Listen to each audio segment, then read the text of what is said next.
welcome to the show. My name is Charlton with Big C. This is Charlton and Big C Sports coming to you worldwide on the Big C Sports Network, on the #1 network in the United States of America. And Big C Sports has been voted the #1 sports show in the universe, according to Big C and them good old boys down south. I want to say bienvenidos to all of our listeners in Latin America, also across the pond in London, England, as well as Paris, France. You know we love you in Africa, the Big C tribe. We love them in Canada. But Big C, there's no one we love more than you good old boys down south in the land of the free, in the home of the brave, on a beautiful July the 5th, 2018. Big C, how's it going for you good old boys down south? Well, Charlton, I'm still in a little bit of shock now, and I'm kind of ticked off. You know, I go out on a boat with Nick Saban and his team, and he run out of gas. You think about that. You know, Nick makes $11 million a year. Yep. He got a Mercedes-Benz dealership. He owns his own lake. Yep. And he can't put enough gas in the boat to get back to shore. Got everybody stranded out there in the water on a hot, sweaty day. Can't get to the barbecue. Yeah. We already drank the moonshine, so we couldn't put that in the tank to start the boat up. Yeah, that's funny. Yeah, but here it is. I mean, everybody looking at Nick. I mean, you got the quarterback. Yes. Over the line, defensive line. Everybody's sitting there. And they can't talk bad to Nick. And I didn't want to get thrown overboard, so I just sit over there and sweat like everybody else. I understand that, Big C. Have you ever seen the movie Get Out? Okay, so maybe you should watch that movie again, Big C. What a beautiful day in the sports universe. After the 4th of July, Big C being hoodwinked down there by Saban and them good old boys down in Alabama. Lots going on in the sports universe. A lot of people decided where they're going to go. World Cup is going on all the way across the country in Russia. In fact, across the world. And it feels like sometime on the other side of the universe. But, you know, there's something about Wimbledon. Just watching that grass. Who cuts that grass, Big C? Could you imagine how happy Snoop Dogg was when he saw all that green over there at Wimbledon, Big C?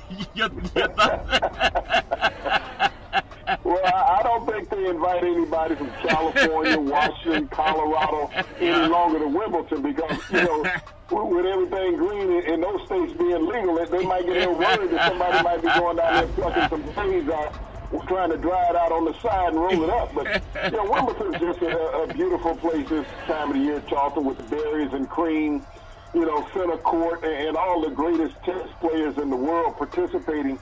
Just an outstanding place to be. The history is second to none. You know, it's like the Masters here in the United States, where it has such a rich bravado about it, Charlton, that, you know, it's must-see television and live play. Yeah, there's so much, man. I tell you, Big C, for 4th of July again, just want to tell everybody how so appreciative of the land of the free, the home of the brave, the United States of America, all the fireworks going off. I know they had a lot of fireworks here in Northern California, especially in the Bay Area, but also Macy's had the Macy's fireworks show that they had in New York City. That's to me, that is what 4th of July is as far as a celebration. Young people, old people having a good time watching fireworks. Big C, how did you spend your fireworks, Big C? Well, I told you, out on that boat with Nick and out of gas. You know, I get home. The thing that bothered me the most, Charlton, you know, I'm sitting out there sweating. Yes. I mean, there's plenty of food and everything on the boat. Yes. But it's sandwiches. I mean, it's 4th of July. We got to have some barbecue somewhere. And we didn't even have enough gas to start a fire on the boat. Let's not get it started. Yes. But what got me the most, Charlton, I get home this afternoon. Out in my yard, there's fireworks. Yeah? And we ain't had nobody at the house. So I'm trying to figure out who in the heck put the firework leftovers in my yard. Yeah. And didn't even bother to clean them up. So, I'm going to pick up some of these pieces, take them down, see if I can get a forensic test done on them. Yes. Fingerprints or something like that, DNA. Yeah. But somebody's got to come clean up my yard, Charles. I tell you, Big C, it's sometimes hard finding help. I tell you, out here in California, just so much to be grateful for. Fireworks went off great. Watching 4th of July, spending some time, hanging out with my kids and them having a good time. And so that was fun, just seeing my kids coming around and and being able to have a good time. I tell you, there's so much that I saw over the weekend, though. Not watching a lot of sports, but I do know watching a lot of young people having a good time, Big C. And I think about some of the stuff that we talked about in the past. I know you watch a lot of stuff on, I guess you stream a lot of TV. I tend to watch, some things on an app or whatever. But I was just watching some of the things about 4th of July and how a lot of families have gotten together, breaking bread, eating the hot dogs, and sometimes people waste a lot of food. I think there's that one of your friends was a Joey Chestnut. That do they know that people are starving in certain parts of the world, Big C? And they would eat 100 hot dogs, Big C. Your thoughts? Joey Chestnut, set a record over the weekend, Charlton, eating hot dogs. 74 hot dogs in 10 minutes. Wow. Now, I know 74 hot dogs will last some people a year. Yep. Okay? Yeah. Joey Chestnut down 74 of them in 10 minutes, breaking his previous world record, Charlton, where he had downed 72 hot dogs in 10 minutes. Yes. Not only did he down 74 hot dogs, Charlton, but he also equaled a championship record, Charlton. He tied the great Bill Russell for being 11-time champion in the World Hot Dogs Eating Contest at Dayton. Wow. Nathan, in New York. So you think about it, East Coast owns the record on world's title. Bill Russell has 11 basketball titles. Yep. Joey Chestnut has 11 hot dog eating titles. Tom Brady has 5 Super Bowl titles. Yes. The New York Yankees have 27 World Series titles. Yeah. I mean, it's just title tinsel on the East Coast. I tell they all like to eat those hot dogs. I wonder if they knew what was in those hot dogs. I do want to say this segment. Well, let's not do that. Some people still have to eat that. Don't talk about that. I understand, Big C. This segment is sponsored by your Northern California Cadillac dealers, home of the all-new Cadillac Escalade, the standard of the world. And when you go by and test drive yours, tell them Charlton and Big C sent you. I tell you, I ate a lot of meat and then, some salads. But I tell you, the real eating came when I got back home. That's when I found in the back of my refrigerator, I found some frozen hot dogs, Big C. And it wasn't in honor of Joey Chestnut, but I ate about 2 big hot dogs. They were the hot link kind, the Polish sausage kind. I don't know what they put in them, but I tell you, they were as good as I've had in a long time, Big C. I know you're good up, boys. You make your own hot links and Polish sausage, Big C. Your thoughts?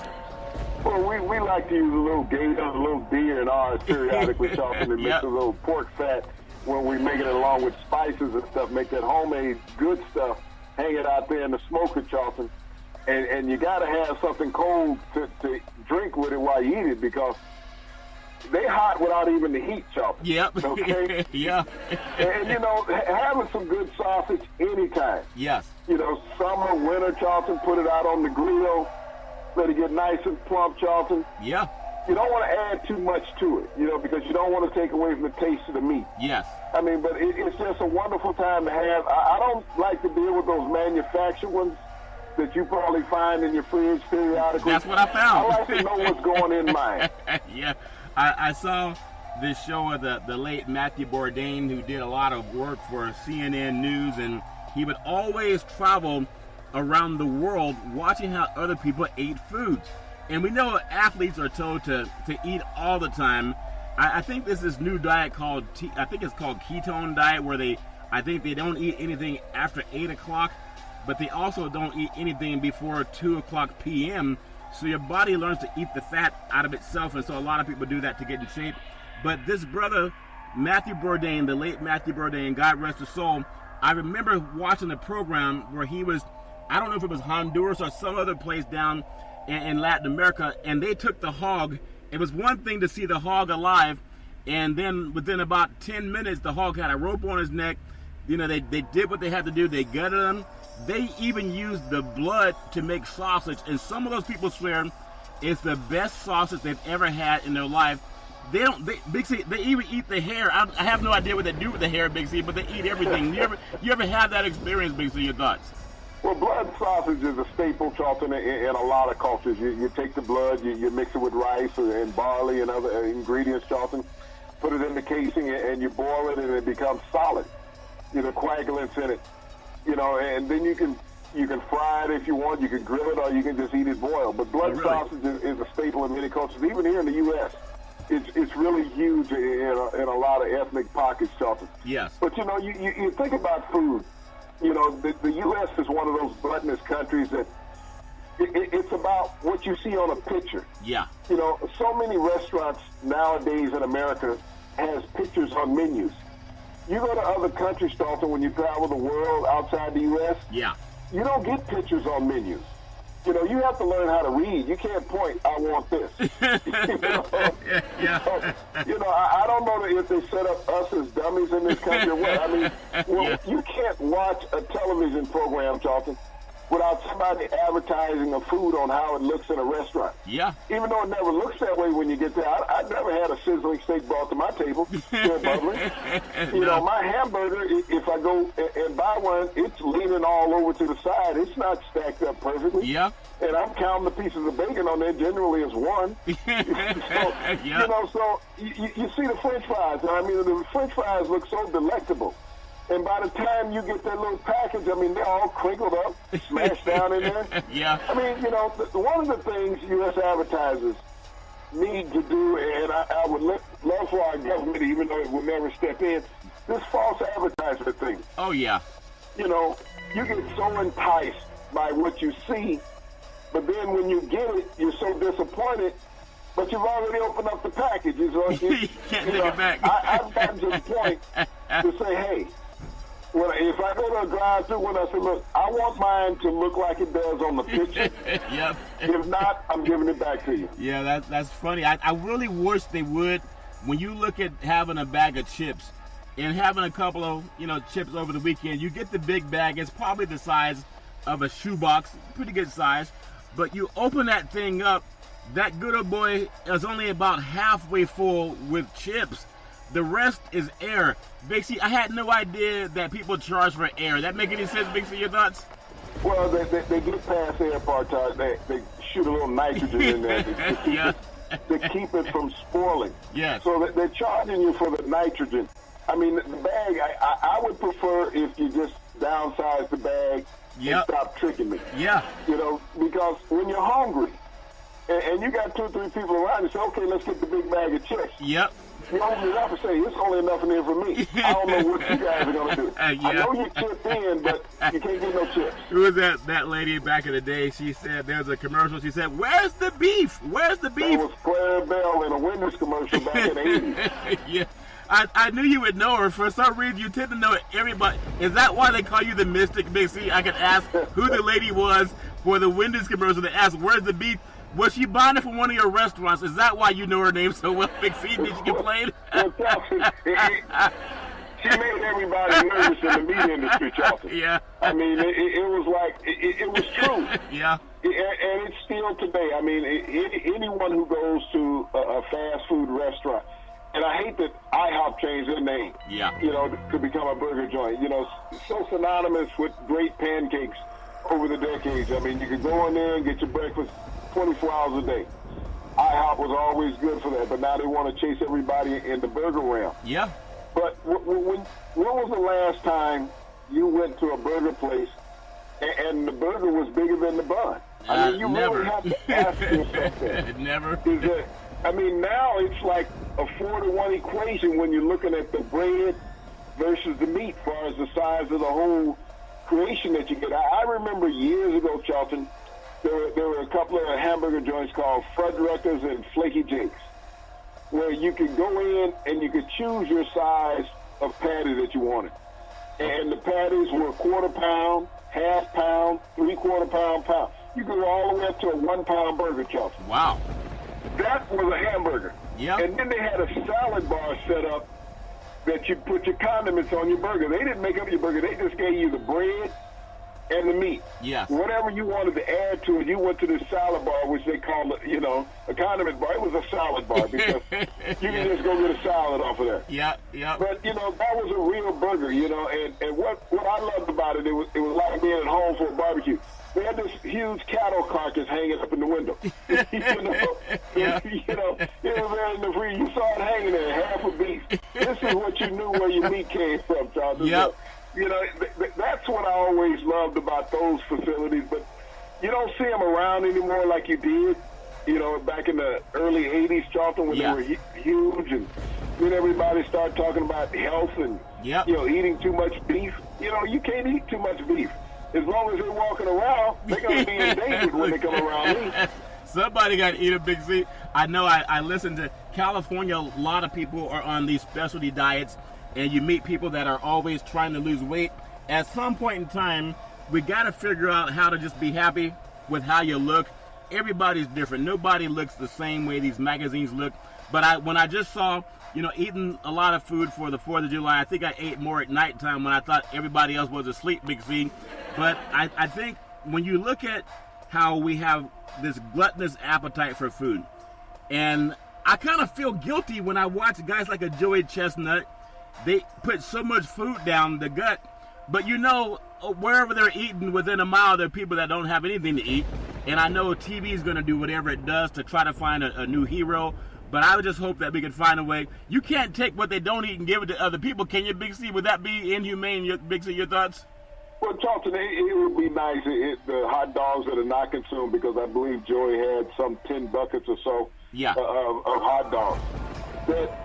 There's enough left over, because you got to think about the amount of hot dogs that Nathan prepares for this event. There's some 20 competitors that are there. Yes.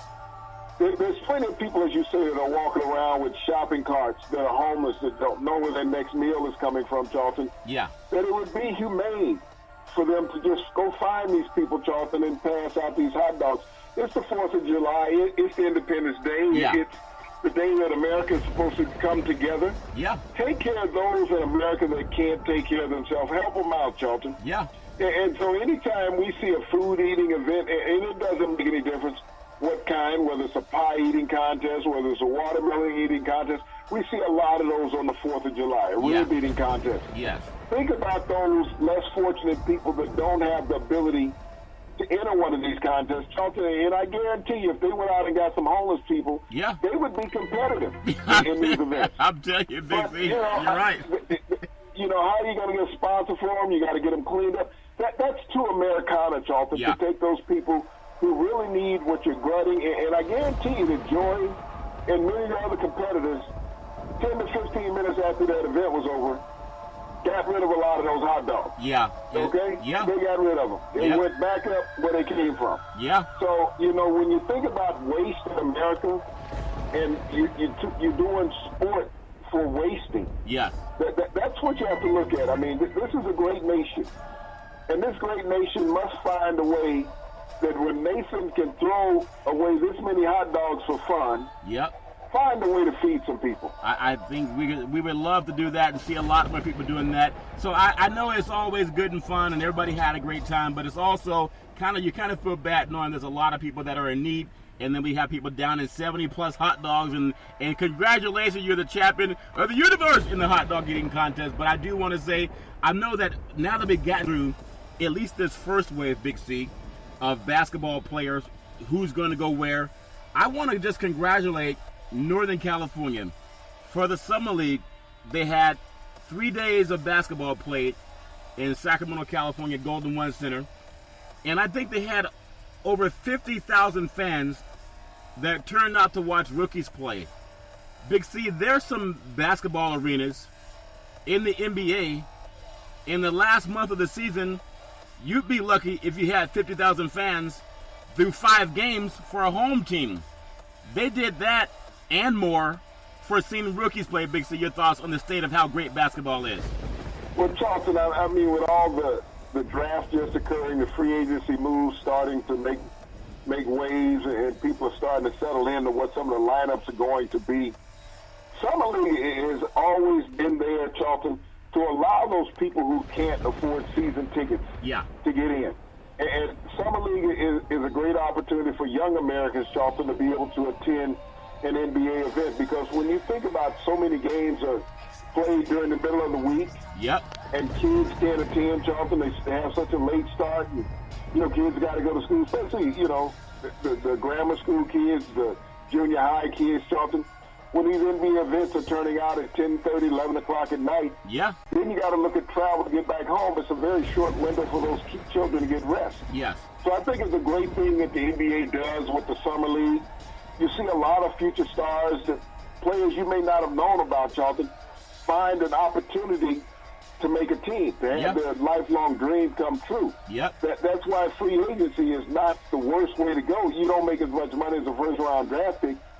But when we talked about the draft a couple of weeks ago, Charlton, 32% of the players in the NBA were not first-round draft picks or even drafted at all. So when you think about that, 42%, only 58% of the players in the NBA were first-round draft picks. They were guaranteed a roster spot. Yeah. So those other players who have to fight to get to that point, Charlton, who have to prove themselves all over again, this is a great experience for them and a great experience for the fans to be able to see a potential superstar of the future. Yep, that's true, Big C. I wanna get your thoughts when you talk about superstars of the future too, and how this young game. You know, we talk about how the NFL has had different leagues. We know the USFL, they had their run, and they were starting to try to compete with the NFL, which was their mistake. You know, Canadians been playing CFL football for over 100 years. United States, not quite as long. We've tried the USFL and then the World Football League and so many other variations of football. What can they learn? We've tried NFL Europe, Arena League football. What can they learn from what the NBA did?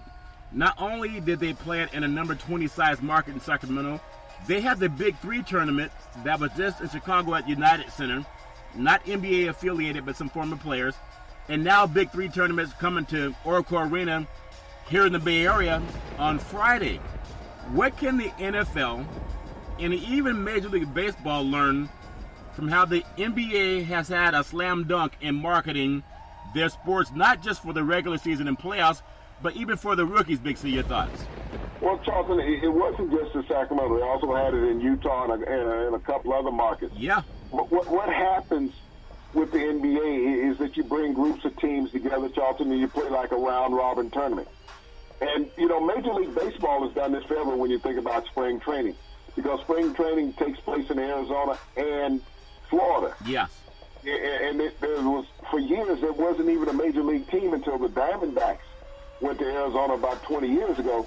And then when you think about Florida, up until the Marlins and the Devil Rays. Yes.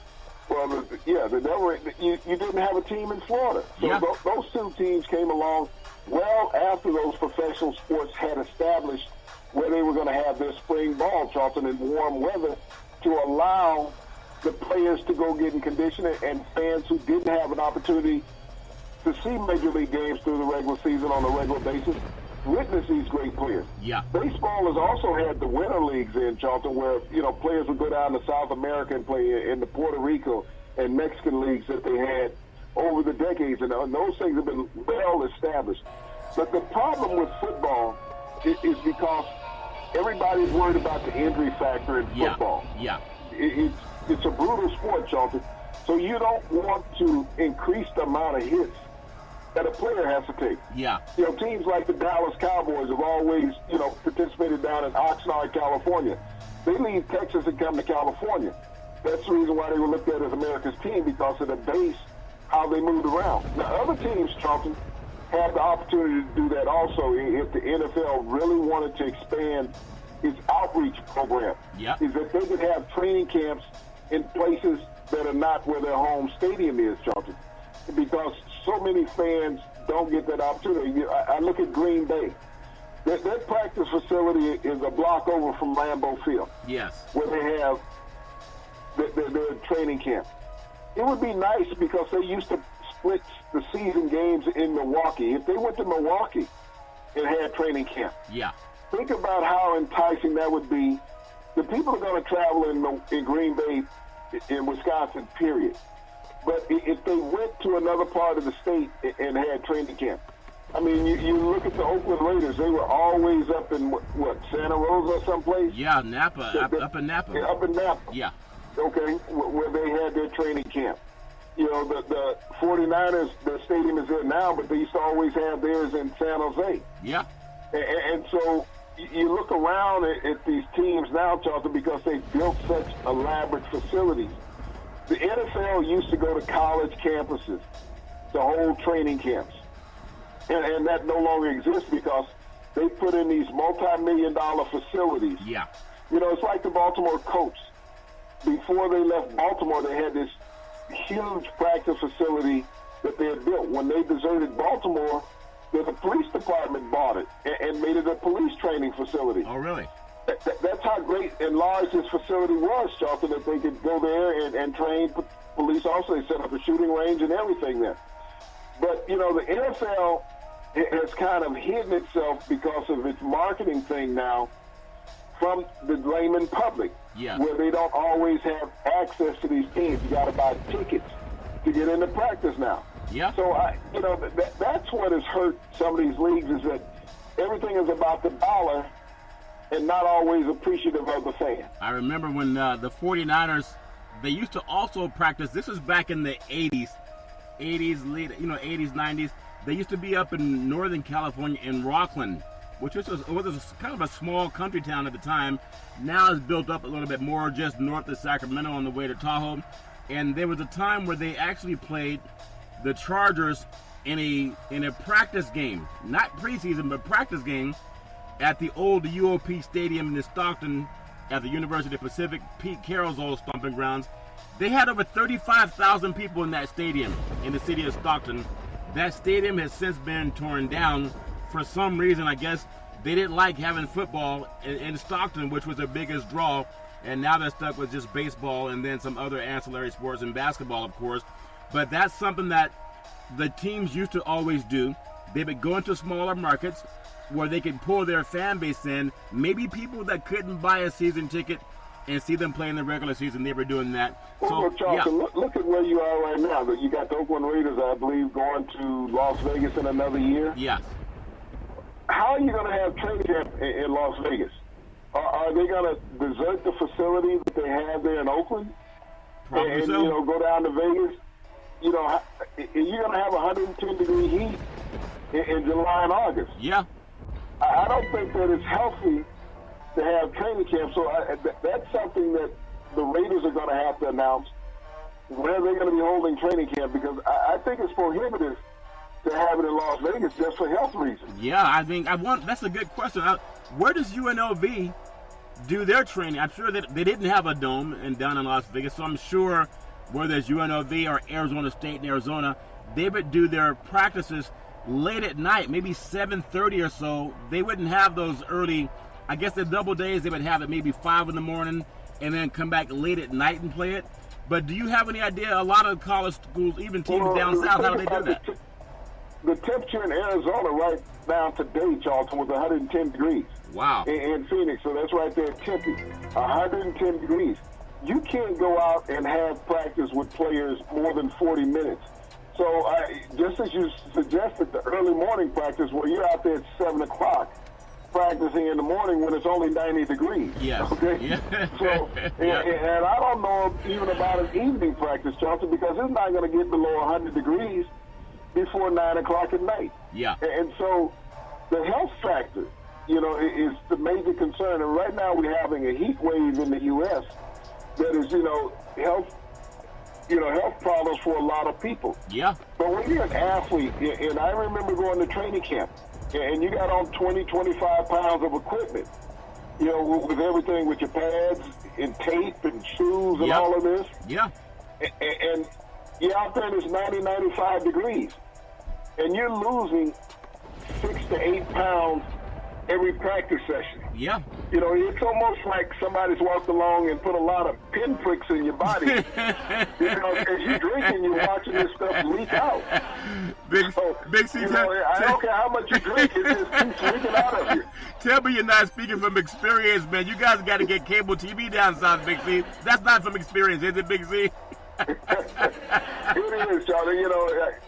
When you, as an athlete, yes. I mean, we don't always appreciate what athletes have to go through to be in the position that they are physically, and how demanding their sports are. I mean, we just saw the NBA finish, and we were watching the players when they come to the sideline, and they're constantly trying to rehydrate. They're drinking a bottle of look like a Gatorade bottle without a label on it, to get this liquid down.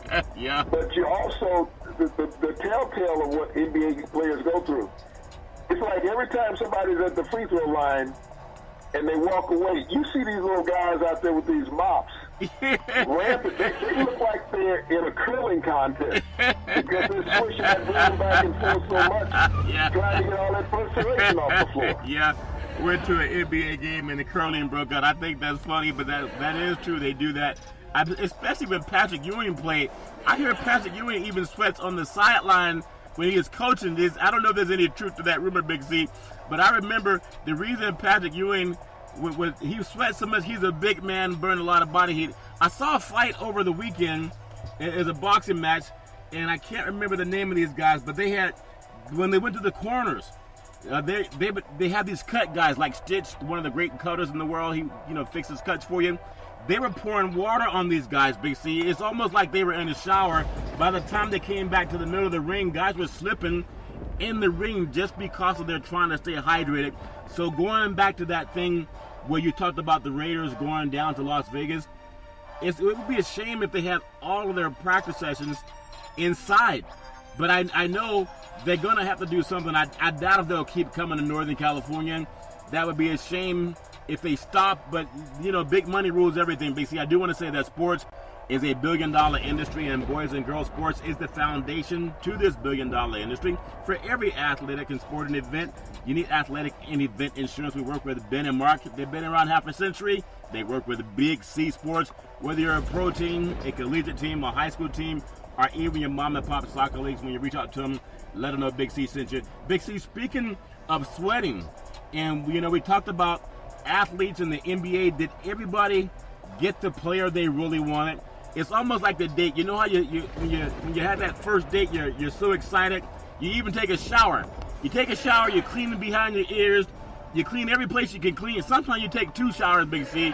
You ever notice after you're in marriage, sometimes you might go a day or 2 without a shower, Big C? That make any sense, Big C? Well, Charlton, by the time a week ago, I should have had 2 showers by then. I try to rush now. It's not about wasting soap. It's just I hate going through so much of it. Yeah. It's like a little bit will go a long way.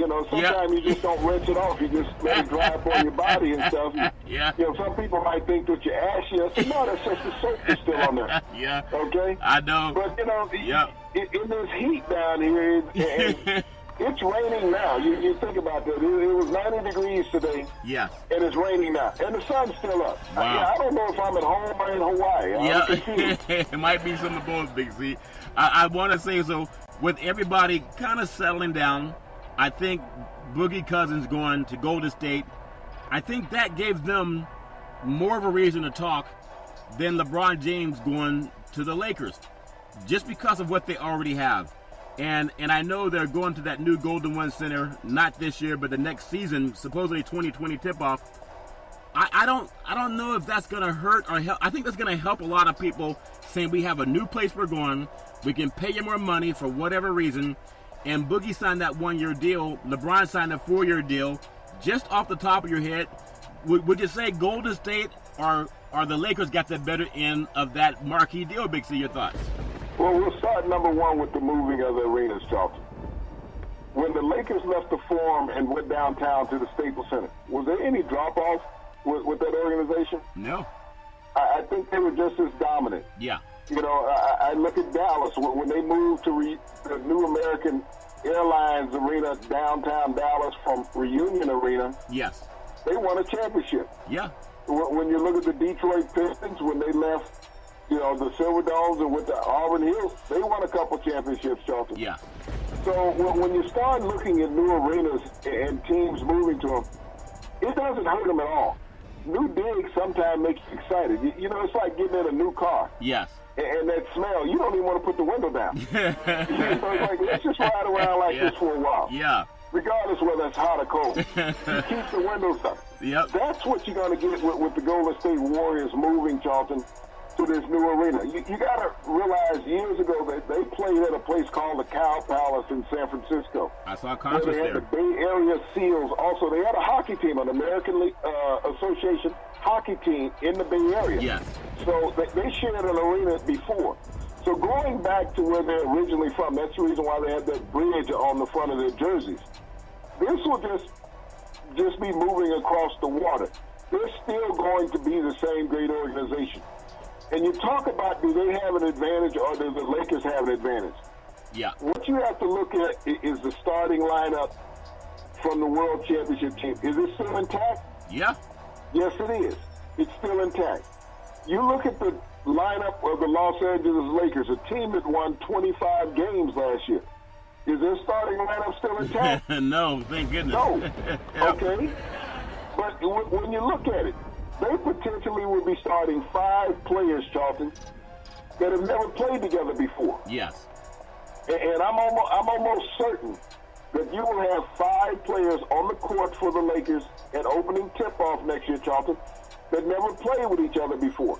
Now, we've seen what has happened when LeBron has had to bring in new players that he hasn't played with. Yes. They won 2 games right off the bat, right prior to the All-Star break last year in Cleveland. Yeah. But he still had the base of players that he had played with. He still had a starting lineup that he had played with. But then as you had those fans that they drafted and traded for, or they traded for, and then all of a sudden they say, okay, you got to play every night. Yeah. That's the thing. It takes a while to get some cohesiveness with any team. You think about when LeBron went to Miami, 8 years ago now, 7 years ago? Yeah. 8 years ago. Long time ago. LeBron was younger. He was. Okay? He was a lot younger. And he was shackled with some All-Stars. They didn't sign an All-Star, Charlton, this year, other than LeBron. So that's what people really have to look at. Yes, they have veteran NBA players. You know, you got Rondo, you got Stevens, you got McGee, Pope. But Charlton, none of those guys were All-Stars last year. No, they were not. None of them were All-Stars the year before. Okay, so you bring in LeBron, greatest player of all time, right now playing. He was the only All-Star. I don't even think the Lakers had an All-Star on their roster last year. Yeah. So you got one All-Star playing with a bunch of guys who have played with All-Stars. Yes. Okay? Yeah. So you don't have anybody that the Lakers have brought in that has set the world on fire other than LeBron. Now Rondo's a great coach on the floor. Yeah. Now, how's it going to be with him and LeBron? Will LeBron allow Rondo to do what he does? He's one of the greatest assist guards in the NBA. Yes, one of the he greatest is. rebounding guards in the NBA.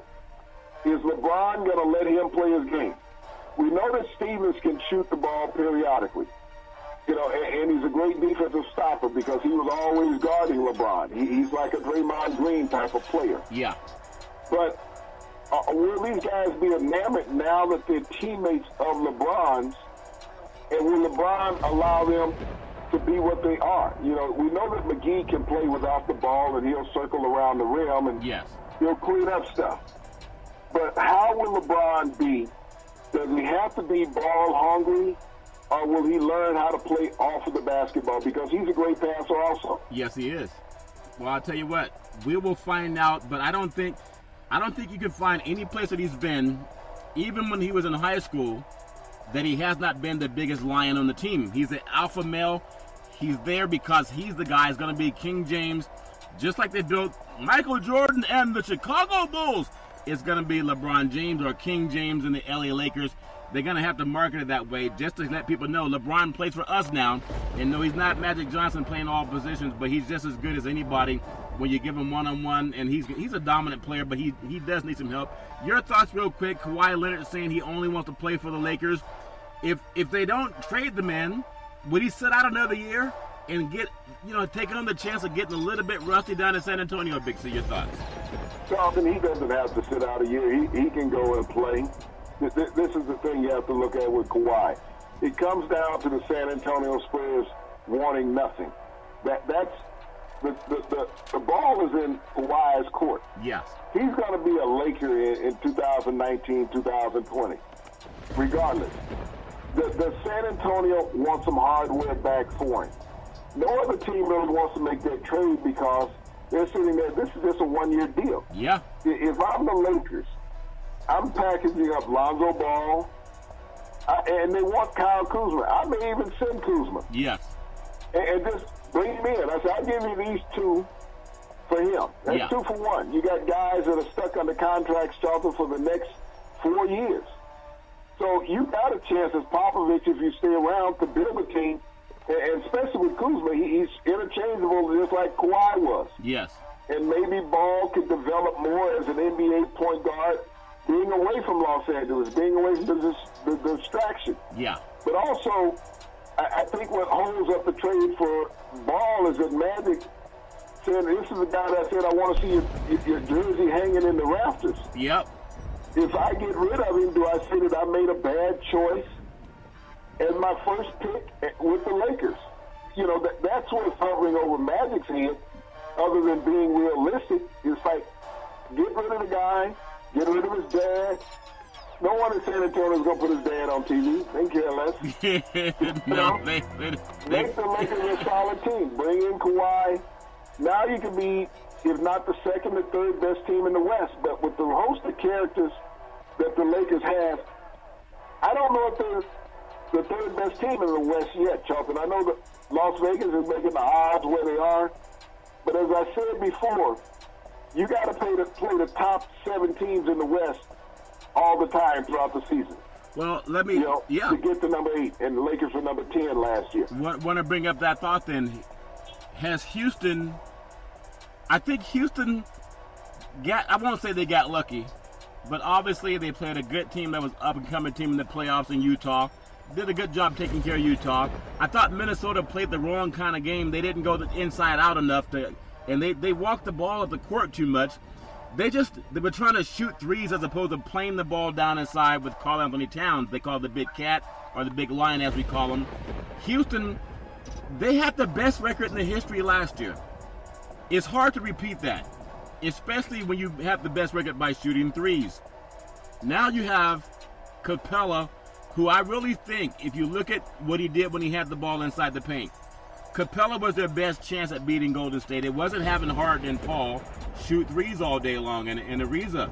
And they have to have that inside Patrick Ewing, maybe Hakeem the Dream Olajuwon type presence. You know, that's what I thought they needed. Now, who am I compared to their coach? But no one can tell me that they had an answer for Capella. So do they get worse? Because Capella, maybe he can go elsewhere if he can't get the money he wants. I just don't know if they're going to get any better next year in Houston. And Chris Paul, I know they got $150-some-odd million over 4 years. Can anyone tell me or Google? I've been Googling Big C on my phone.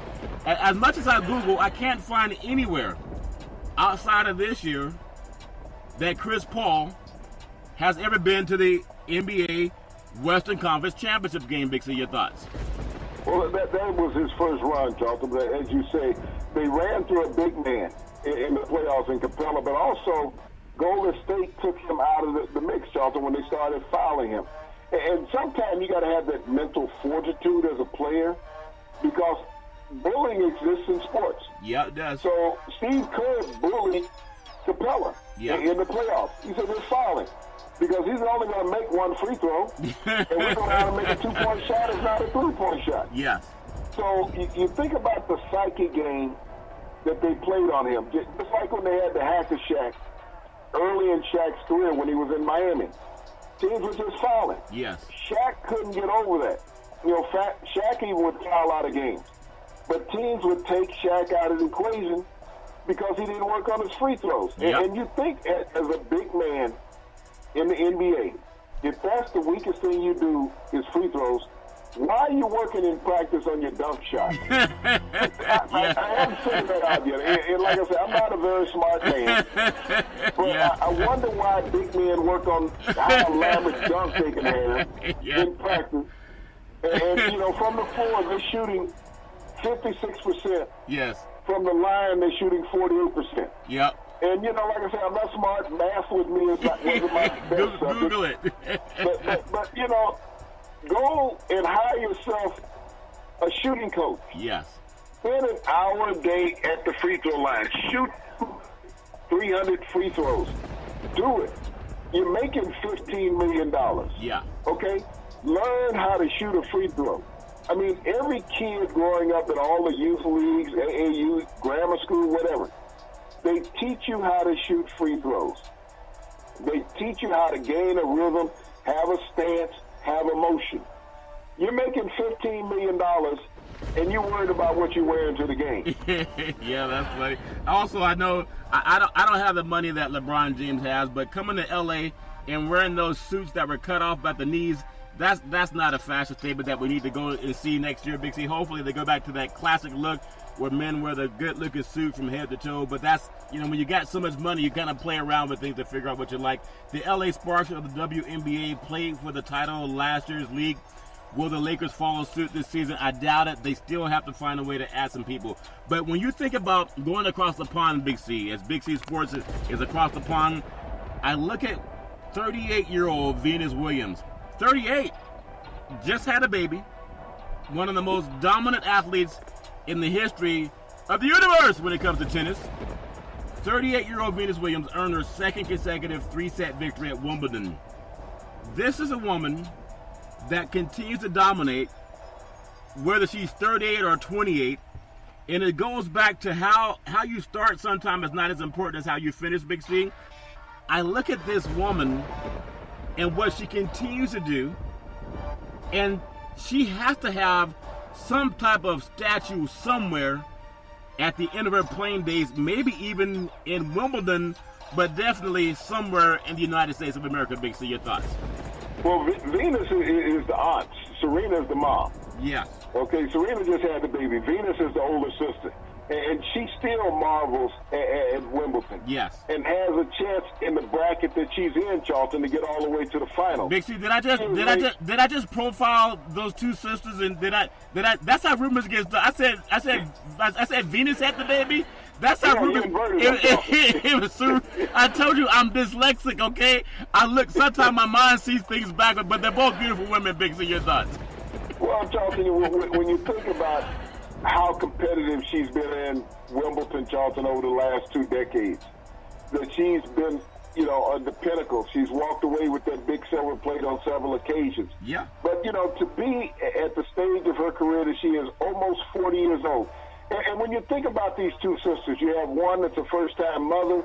You have one that's both of them are seasoned veterans. Yep. But to constantly have to go out, Charlton, and compete against these 20-something-year-olds year after year to keep popping onto the circuit. And whipping them. And to be able to withstand the test of time. Yeah. That's a great testament to their dad, Richard Williams. Sure is. Who would not let these young ladies give up when they were younger.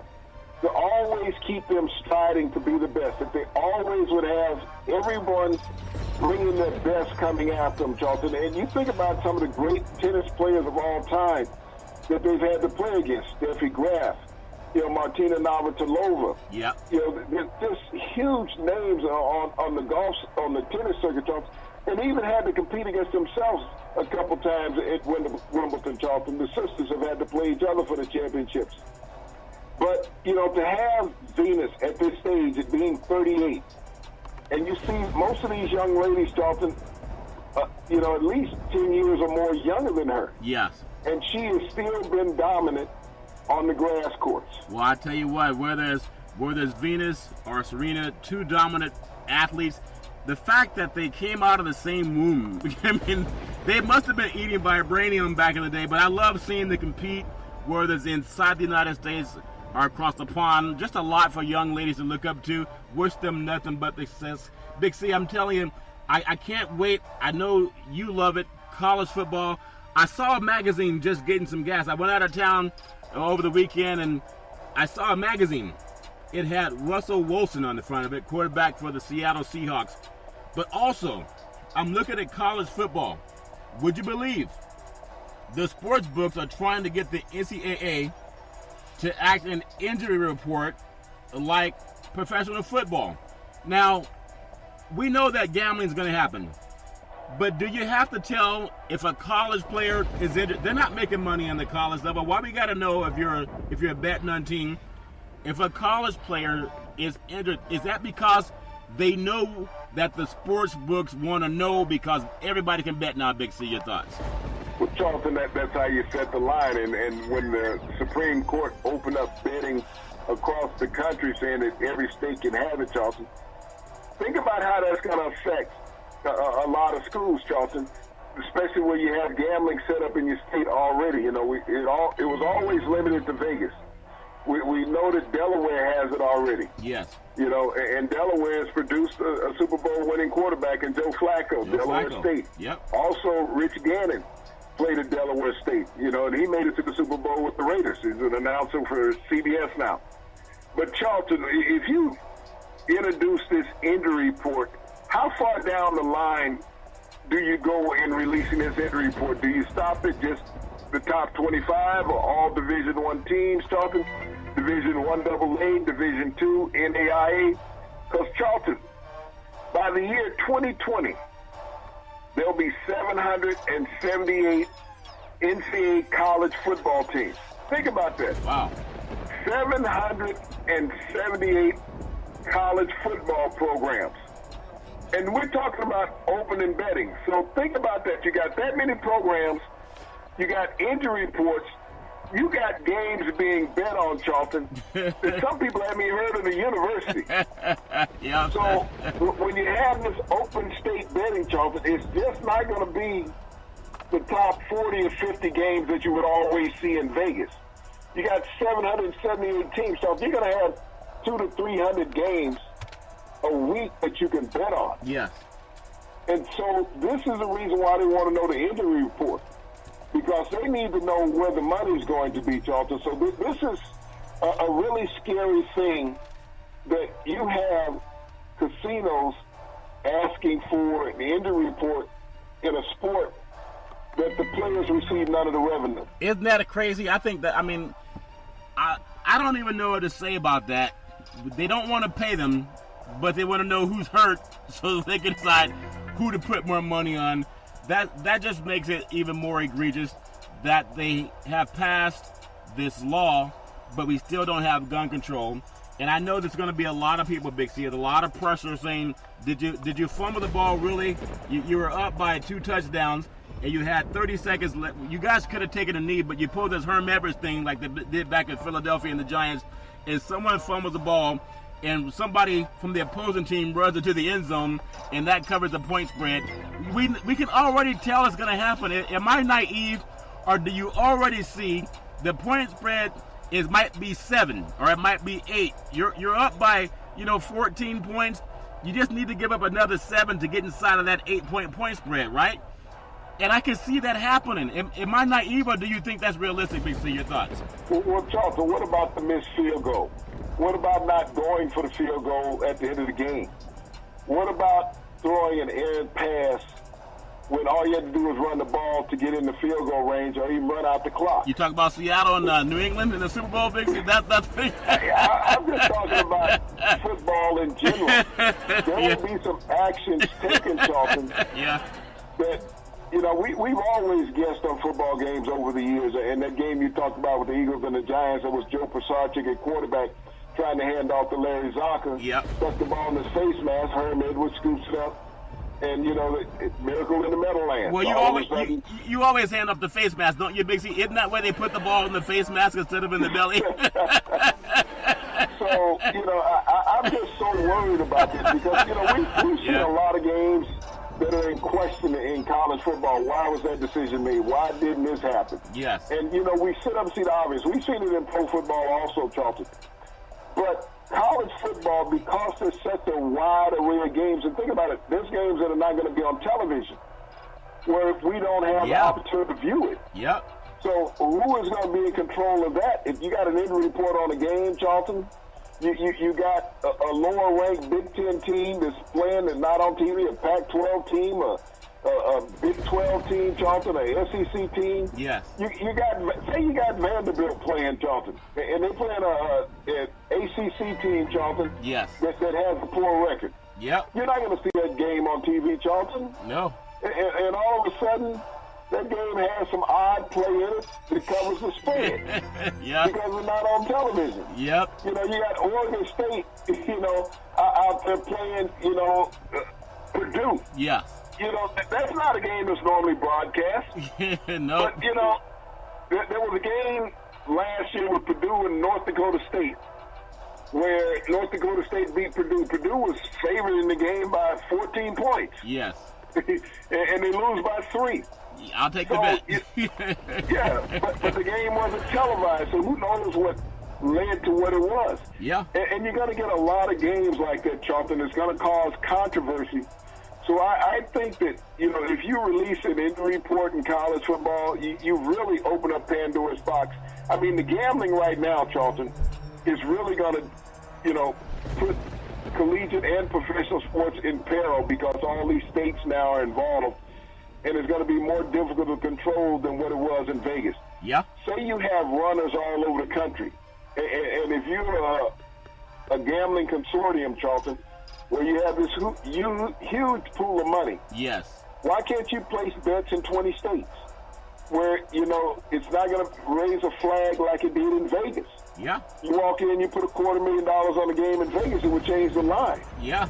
And people put $1 million on the game, it would change the line. Okay, now you're doing it in 20 states, Charlton. You're dropping $50,000 in each state. It's not going to put up a red flag. No, it won't. Because it's a state-by-state scenario. Well, I tell you, this is what they haven't looked at, and that will occur. Yes, we know it's going to happen. It's almost like you got some rats hanging out, and you drop some cheese in the barn, and you know those rats going to find that cheese. It's just a matter, those rats don't know what's in that cheese, Big C. That's why they end up being somebody's barbecue. So, I mean, I don't want to talk about barbecue rat, but people eat what they like. And watching Matthew Bourdain, the late Matthew Bourdain, people eat everything. Be careful when you travel out of town or out of the country when they bring you that barbecue. It may taste like chicken, but sometimes I've heard it can be other things. Big C, speaking of betting, when you look at schools with the most overall men's and women's championships, this is what I want to bring back to the West Coast. We have the track and field championship with the women, USC winning that. We have Oregon State winning the college baseball World Series. Washington came up runner-up. Right back to the West Coast. Capital One Cup standings, men's and women's. Stanford University is number 1. In the men for most championship, Alabama number 2, Duke number 3, Ohio State number 4, Florida number 5. In the women's, Stanford number 1, followed by UCLA, followed by Florida, followed by number 4, Nebraska, number 5, Florida State. That's for overall winning. So when people say it's hard to recruit and win championships when you're at a school that puts academics first, I think Stanford dispels that. They're at the top of the sports universe when it comes to all sports. Speaks to your thoughts. Well, Charlton, they won their 24th consecutive Learfield Cup. That's the number 1 athletic program in college sports. Yeah. That encompasses all sports: basketball, football, baseball, track and field, lacrosse, stuff we haven't even heard of. Yeah. Badminton, tennis, it's all there. Yeah. But, when you look at Stanford, not only has it won 24 consecutive titles, Charlton, NCAA titles, it is the hardest academic school for an athlete to get in the United States. Sure is. You have to be accepted at Stanford academically. So when I think, look at how we celebrate these athletes and winning the 24 consecutive championships, Charlton, you have to celebrate the entire, student body at Stanford. Yeah. To have the prescience to be able to get into this fine institution, Charlton. Not just as a student, but as a student athlete. And they personify the word student athlete, Charlton. Yeah. Because you don't have guys playing at Stanford teetering on the edge. Academics is always in the forefront. And so when you see a player leave Stanford, Charlton, whether it's a golfer like Tiger Woods, whether it's a quarterback like Jim Plunkett, over the years, Charlton, these guys are not only athletic dominants, but they become community leaders, Charlton, over time. Yep. Thurgood Summer Sanders, a great swimmer. You know, so when we think about the athletes at Stanford in dominating the rest of the NCAA ranks, it's not just a physical thing, Charlton. It's a mental thing also. Yeah, with their basketball prowess and for men and women's sports. I remember working some games down on the farm at Stanford back in 1996 up into 2000 and being there in that small Maples Pavilion. What a great facility. It's not a 20,000-seat arena like some of the schools around the country. It holds about 7,500, and it would be packed and rocking. It was really what college sports was all about. Love that atmosphere down at Stanford. Big C, back in the day, there was a man by the name of Drew Bundini Brown. He was known as Muhammad Ali's right-hand man. He would always tell Ali, with all you got to use, how can you lose? Rumble, young man, rumble. Big C, what are you looking forward to in the sports universe? Well, Charlton, tomorrow is the final day of some of the greatest competitors in the world and in the United States getting together in Seattle. It's the final day of the Special Olympics. Oh, yes. We always praise all these tremendous athletes that we see on TV every day and every week throughout our lives. But these are the special of the special, Charlton. And I'm not just talking about because of the name of the Olympics. I'm talking about what they persevere as people. Yeah. That they go out and they compete with the heart and desire of a lion, Charlton. They go out, they're not worried about setting records. They're not worried about how they look in a uniform, Charlton. They're not trying to impress anybody and sign autographs. They are elated to be out there with each other, Charlton. People who compete like they compete, Charlton, that are not on the cover page of a magazine or opening of a sports show on television, Charlton. But this is the heart of true competitiveness, Charlton, the Special Olympics in the United States. And I want to give homage to the late Eunice Kennedy Shriver, who started this organization, Charlton, decades ago because she had a sister that was that way. Yeah. And she has allowed for so many young Americans, Charlton, to come out of the shell that they were in, to be accepted as a whole citizen, Charlton, and not looked at as a person with disabilities. I want to praise the Kennedy and Shriver family for that, Charlton. Yeah. And I want to thank the United States for putting on this Special Olympics every year for these special people, Charlton. Well, Big C, very well said. From Hollywood to England to Russia to everywhere but the Special Olympics. What a great way to cap off the show. Every Monday through Friday at 5 and 6 p.m. worldwide. Follow Big C Sports on the Big C Sports Network, on the #1 network in the United States of America. And Big C Sports has been voted the #1 sports show in the universe, according to Big C and them good old boys down south. As we always tell you, there's never, ever any excuse for domestic violence. If you know any man or woman going through that garbage, please call 911, because no man or woman should ever have to go through that garbage all on their own. And as we always tell you on every Big C Sports show, we thank you, we appreciate you, and we hope that you have a super fantastic day.